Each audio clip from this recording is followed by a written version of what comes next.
Les événements du 7 octobre ont sans aucun doute paralysé la conscience mondiale, mais ce qui s'est produit dans les hauteurs accidentées du sud du Liban appartient à une catégorie de guerre entièrement différente. Ce n'était pas une incursion chaotique visant les plus vulnérables. C'était plutôt le moment où une division de combat israélienne de premier plan, aguerrie par les batailles, a marché directement dans un piège de plusieurs décennies, minutieusement conçu par le Hezbollah. Lorsque la poussière du premier affrontement est finalement retombée, les dirigeants israéliens ont été confrontés à un bilan de pertes si dévastateur qu'aucun responsable n'a osé le prononcer publiquement. 350 soldats ont été perdus en une seule journée. Après cette prise de conscience, le gouvernement israélien s'est réfugié dans un silence creux et assourdissant. Il est crucial de laisser ce chiffre précis résonner, parce qu'avant de pouvoir décortiquer les cauchemars tactiques dans les tunnels des collines ou les embuscades urbaines brutales, il faut saisir la gravité stupéfiante de cette perte. Pour mettre les choses en contexte, pendant toute la guerre du Liban de 2006, une campagne de 34 jours qui était auparavant considérée comme la guerre terrestre moderne la plus éprouvante d'Israël dans cette région, Tsahal avait subi environ 121 morts. Les données provenant d'une seule période de 24 heures en mars 2026 indiquent un bilan de morts près de 3 fois plus élevé que celui de tout le conflit d'un mois, 2 décennies plus tôt, le tout découlant d'un seul affrontement impliquant une brigade. La réponse de Jérusalem n'a pas été une démonstration de force ni une promesse de représailles télévisées. Ce fut un blackout médiatique total. Dans le théâtre de la géopolitique à haut risque, le silence d'une puissance militaire est souvent l'indicateur le plus glaçant d'une catastrophe. Pour vraiment comprendre comment la célèbre brigade Golani s'est retrouvée piégée dans ces zones de mise à mort souterraines, il faut remonter la chronologie jusqu'au début. Il faut examiner un chef-d'œuvre de patience défensive sur 20 ans. Que le Hezbollah a cultivé précisément pour ce moment. Le catalyseur de cette escalade n'est pas venu des fourrés frontaliers du Liban, mais du cœur de Téhéran. Le 28 février 2026, une vaste opération militaire synchronisée a été lancée par les États-Unis et Israël, visant directement à démanteler les capacités nucléaires de l'Iran et sa structure de commandement militaire. Dans un acte de précision tactique sans précédent, qui a laissé même des analystes chevronnés du renseignement à Washington stupéfaits, des agents israéliens ont réussi à localiser et à neutraliser Ali Khamenei, le guide suprême de l'Iran. Pendant plus de 30 ans, cet homme avait été le principal architecte de l'axe de la résistance. Il était le cerveau derrière le vaste réseau de forces mandataires s'étendant à travers le Moyen-Orient. Son retrait soudain a provoqué une onde de choc dans l'ordre mondial que ni Tel Aviv ni Washington n'ont pu contenir pleinement. Le Hezbollah, l'un des actifs régionaux les plus létaux et les plus technologiquement avancés de l'Iran, n'a pas hésité. Le bombardement subséquent du nord d'Israël n'était pas le tir de harcèlement sporadique observé dans les années suivant 2023. C'était un déluge implacable sur plusieurs axes de roquettes de haut calibre. Israël a répondu par une campagne aérienne dévastatrice à travers le territoire libanais. En quelques semaines, Tsahal avait mobilisé 5 divisions complètes, signalant le début d'une incursion terrestre massive. Il ne s'agissait plus d'une opération antiterroriste limitée. 5 divisions représentent un engagement de guerre total. À la pointe de l'assaut se trouvait la brigade Golani. C'est l'unité qui a mené presque toutes les offensives terrestres israéliennes majeures depuis près de 80 ans. Pour mesurer le poids de ce qui s'est produit ensuite, il faut comprendre l'identité unique de la brigade Golani. C'est plus qu'une simple formation militaire. C'est un pilier de l'identité nationale israélienne. Fondée en 1948, en même temps que l'État lui-même, la brigade a été présente à chaque carrefour décisif de la survie du pays.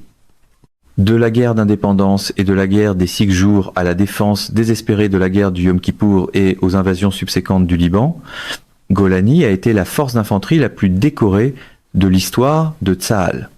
Ces soldats sont reconnaissables à leur béret brun distinctif et à l'arbre vert apposé sur un fond jaune, un insigne qui porte un poids presque mythologique dans la société israélienne.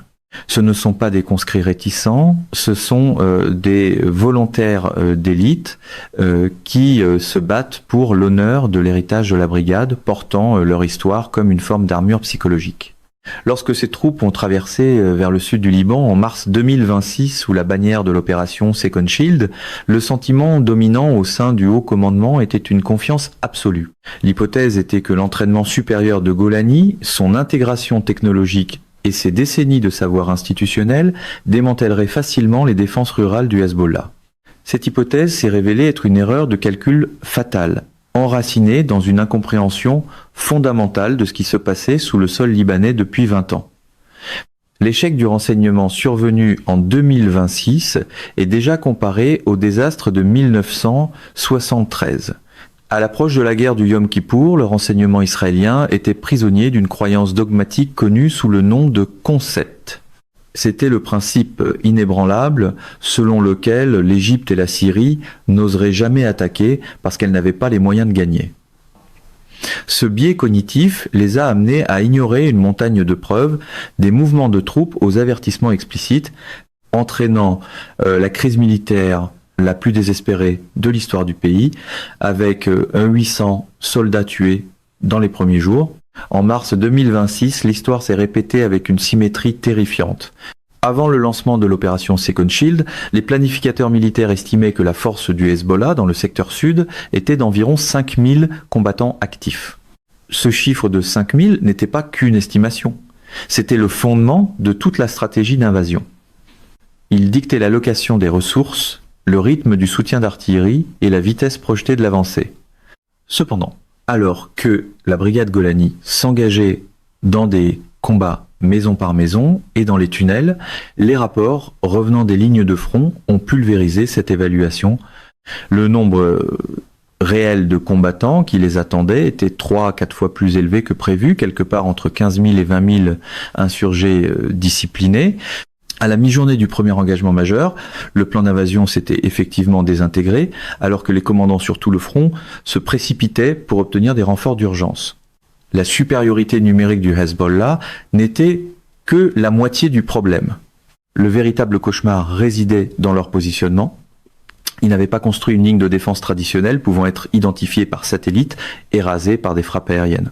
Ils avaient plutôt passé 15 à 20 ans, alimentés par le financement iranien et les leçons de la guerre de 2006, à bâtir ce qu'on ne peut décrire que comme une métropole souterraine. Ce n'était pas une simple série de bunkers ou de tunnels rudimentaires, c'était une ville à plusieurs niveaux, enfouie profondément sous la terre. Ces complexes contenaient des centres avancés de commandement et de contrôle, de vastes arsenaux, des quartiers résidentiels, des hôpitaux de campagne sophistiqués et des lignes de communication redondantes. Tout était relié par un labyrinthe de passages atteignant des profondeurs de 25 mètres. Pour visualiser cela, imaginez un immeuble de bureaux de 8 étages enterré verticalement dans le socle rocheux. Dans un cas glaçant, les forces de Tsahal ont découvert l'entrée d'un centre de commandement principal caché dans une boutique civile de vêtements tout à fait banale, sur une rue passante. Derrière un faux mur dans un espace commercial se trouvait la porte d'entrée vers une forteresse à 25 mètres sous terre, où des officiers du Hezbollah géraient les opérations tactiques en toute sécurité. Ce niveau de tromperie et de sécurité opérationnelle avait été maintenu sous le nez même du renseignement israélien pendant des années, peut être des décennies. L'ampleur pure de cet exploit d'ingénierie est difficile à comprendre. Pendant les opérations frontalières de 2024, les ingénieurs de combat israéliens de Yahalom ont été forcés d'utiliser 400 tonnes métriques d'explosifs pour neutraliser un seul bunker du Hezbollah. Yahalom est une unité d'élite dont le nom se traduit par diamant. L'explosion qui a suivi était si massive qu'elle a déclenché des capteurs sismiques dans tout le nord d'Israël. Cette seule installation avait pris 15 ans à creuser, s'étendait sur près d'1 mille de longueur et était conçue pour abriter plus de 100 combattants. Pourtant, comme la campagne de 2026 l'a révélé, ce bunker n'était qu'une goutte d'eau dans l'océan par rapport à l'immense infrastructure interconnectée que le Hezbollah avait développée dans toute la région sud. Chaque fois que Tsahal croyait avoir cartographié l'étendue du réseau, ses forces tombaient sur des secteurs entièrement nouveaux. Le cœur symbolique de cette résistance était la ville de Binj Bey. Pour le Hezbollah, cette ville est leur capitale du sud. C'est ici, en 2000, après le retrait israélien que Hassan Nasrallah a lancé sa célèbre déclaration de victoire. C'est ici, en 2006, qu'ont eu lieu certains des combats urbains les plus brutaux de l'histoire, établissant la norme de la doctrine défensive du Hezbollah. En 2026, dans le cadre de l'opération Silver Plow, Tsahal a tenté d'encercler la ville avec des parachutistes et des commandos, espérant éviter un assaut direct en coupant les approvisionnements et en déplaçant des unités blindées à quelques centaines de mètres du stade où Nasrallah s'était autrefois tenu. Mais le piège était déjà tendu sous leurs pieds. Au moment où la brigade Golani est entrée dans les systèmes de tunnels, l'écart technologique qui favorisait traditionnellement Israël s'est effacé. Dans l'obscurité du monde souterrain, les avantages asymétriques d'une superpuissance moderne sont neutralisés. Les munitions à guidage de précision, les chasseurs furtifs F-35 et les drones à haute altitude sont inutiles lorsque l'ennemi est retranché à 25 mètres sous la roche solide, dans des bunkers conçus pour résister à des explosions quasi nucléaires. Même le char Merkava, sans doute le véhicule blindé le plus avancé de la planète, devient un handicap dans les couloirs étroits des tunnels, où les distances d'engagement se mesurent à quelques mètres seulement. Les milliards de dollars investis par Israël dans les capteurs de haute technologie et la guerre électronique ont été dépouillés de leur utilité, laissant les soldats dans une lutte primitive et terrifiante d'homme à homme. Là-dessous, l'avantage appartenait entièrement aux défenseurs, en particulier à la force Radwan. Il s'agit de l'unité d'infanterie la plus élite du Hezbollah, un groupe qui s'entraînait pour ce scénario souterrain précis depuis au moins 2019. Ce ne sont pas des miliciens au sens où beaucoup d'occidentaux utilisent ce terme. Ce sont des soldats professionnels qui ont maîtrisé les tactiques israéliennes. Ils se sont entraînés avec des vétérans iraniens du corps des gardiens de la révolution islamique, marqués par les guerres syriennes et yéménites. Et ils opèrent sous une structure de commandement décentralisée qui prospère dans le chaos. Avant l'escalade de 2026, la force Radwan avait élaboré un plan si audacieux que les analystes israéliens l'avaient d'abord rejeté comme un fantasme de propagande, conquérir la Galilée. L'objectif n'était pas simplement de tenir le sud du Liban, mais de déferler au-delà de la frontière et de s'emparer de communautés israéliennes dans une vague de violence qui éclipserait les événements du 7 octobre. Même si la campagne de 2024 et l'élimination de Nasrallah avaient perturbé le calendrier de ce plan, elle n'en avait pas détruit la base. Les combattants étaient toujours là et les tunnels étaient toujours là. Cela nous mène à un tournant critique, et souvent mal compris. Le cessez-le-feu de novembre 2024. Sur papier, l'accord exigeait que le Hezbollah se retire 30 km au nord du fleuve Litani, l'armée libanaise intervenant pour vérifier le respect de l'entente. Pour le monde extérieur, cela ressemblait à une période d'apaisement des tensions. En réalité, c'était une phase de rechargement stratégique. Le Hezbollah a utilisé le calme du cessez-le-feu pour reconstituer ses stocks de missiles, réparer les segments de tunnels endommagés et former une nouvelle génération de recrues pour remplacer ces pertes. Lorsque la guerre a de nouveau éclaté en 2026, après les frappes contre l'Iran, Tsahal ne faisait pas face à un groupe affaibli ou démoralisé. L'armée israélienne faisait face à une armée reconstituée qui avait passé la paix à se préparer pour le prochain affrontement. L'échec structurel du renseignement israélien en 2026 reflète celui de 1973, parce qu'il a été guidé par des vœux pieux plutôt que par les données brutes.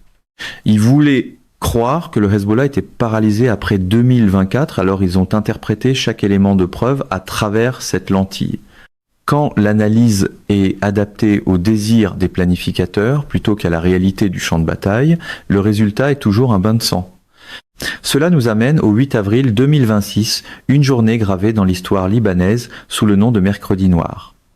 Israël a déclenché une vague de puissance aérienne, sans frappe impliquant 50 avions en seulement 10 minutes, visant des cibles de Beyrouth jusqu'à la vallée de la Bekaa.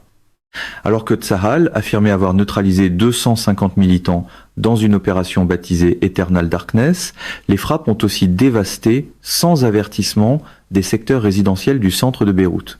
Les images des suites de l'attaque, des véhicules carbonisés aux grandes intersections et des victimes civiles ont poussé le président du Liban à déclarer une journée de deuil national. Cette escalade massive s'est produite au moment même où un cessez-le-feu distinct dans la guerre plus large avec l'Iran était annoncé.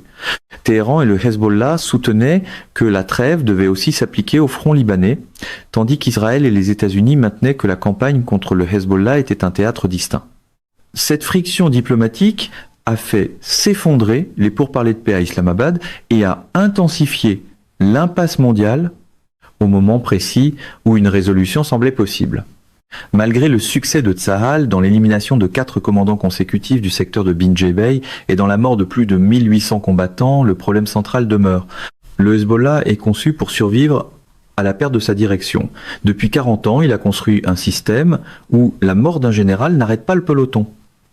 Vous pouvez détruire un bunker de surface, mais les combattants se sont déjà déplacés 20 mètres plus profondément. La découverte de ce centre de combat sous la boutique de vêtements, le 23 avril, témoigne de l'ampleur du défi. Si une seule boutique cache un centre de commandement, combien de centaines d'autres sont encore actifs? Cette incertitude est un poids stratégique qu'Israël doit maintenant porter. La réalité, c'est que la victoire décisive et éclair, qui a été la marque de fabrique de la doctrine militaire israélienne, n'est tout simplement pas possible dans cet environnement. Le Hezbollah a conçu un théâtre où les forces d'Israël deviennent sans pertinence. Ils n'ont pas besoin de vaincre Tsahal au sens traditionnel. Ils ont seulement besoin d'exister. Tant qu'ils respirent encore, qu'ils tirent encore et qu'ils tuent encore des soldats israéliens, ils gagnent la guerre stratégique. C'est la sombre réalité de la guerre asymétrique, une leçon que les États-Unis ont apprise douloureusement au Vietnam. Sur papier, les États-Unis ont gagné selon toutes les mesures, le nombre de morts, le territoire contrôlé et la puissance de feu. Ils ont tué plus d'1 million de combattants ennemis. Pourtant, ils ont perdu la guerre parce que les Nord-Vietnamiens et le Viet Cong avaient une patience stratégique qui a dépassé la volonté politique américaine de combattre. Le Hezbollah et ses parrains à Téhéran ont intériorisé cette histoire. Ils sont prêts à absorber des pertes horrifiques si cela signifie prouver que la machine militaire israélienne n'est pas invincible. Chaque embuscade contre une escouade de Golani est une victoire pour leur récit. Chaque tunnel qui demeure caché est un témoignage de leur résilience. Lorsque Donald Trump a annoncé un cessez-le-feu de 10 jours le 6 avril, c'était une admission tacite que la voie militaire se heurtait à un mur de rendement décroissant. La pression de Washington était immense, née de la prise de conscience que même avec 1800 ennemis morts, le coût en vie israélienne et en crédibilité mondiale devenait insoutenable. Cependant, la question qui hante la région est la suivante. Que se passe-t-il lorsque le compte à rebours prend fin? Les tensions fondamentales couvent encore. L'infrastructure du Hezbollah est blessée, mais fonctionnelle. Son idéologie est intacte. Le cessez-le-feu leur a déjà permis de retourner dans des zones contestées et de se regrouper, comme l'ont noté des analystes de la sécurité qui ont averti que la trêve avait peu être arraché le Hezbollah aux mâchoires d'un effondrement total à Bin Jebel. La légendaire brigade Golani n'a pas échoué par manque de courage ou de compétences. Elle a été envoyée dans un cauchemar architectural vieux de 20 ans, spécialement conçu pour la tuer. Le règlement de compte qui s'annonce pour la communauté du renseignement israélien sera centré sur une seule question. Comment avons-nous manqué la ville sous nos pieds ? Comment l'appareil de surveillance le plus sophistiqué du monde a-t-il échoué à voir 15 000 combattants là où il en attendait 5 000 ? Cet échec redéfinira la stratégie militaire israélienne pour les 50 prochaines années, tout comme 1973 l'a fait. Il a brisé l'illusion selon laquelle la technologie et la supériorité aérienne sont les réponses finales au conflit moderne. Au bout du compte, ce qui s'est passé dans ces tunnels a prouvé que la partie la plus importante du champ de bataille n'est plus le ciel ni l'horizon. C'est la terre sous les bottes des soldats. Le Hezbollah l'avait compris il y a des décennies et il a attendu. Le silence du gouvernement israélien après cette journée catastrophique a parlé plus fort que n'importe quelle explosion. C'était le son d'une nation réalisant que les anciennes règles de la guerre avaient été enterrées à 25 mètres de profondeur, sous une boutique de vêtements dans le sud du Liban. Et que le coût de cette prise de conscience avait été payé dans le sang de 350 de ses meilleurs soldats. Les collines sont calmes pour l'instant, mais l'histoire des tunnels est loin d'être terminée. Mesdames et messieurs, notre émission d'aujourd'hui s'arrête ici. Nous vous invitons à partager votre avis personnel dans la section des commentaires ci-dessous. Perspective politique vous salue et vous donne rendez-vous très bientôt.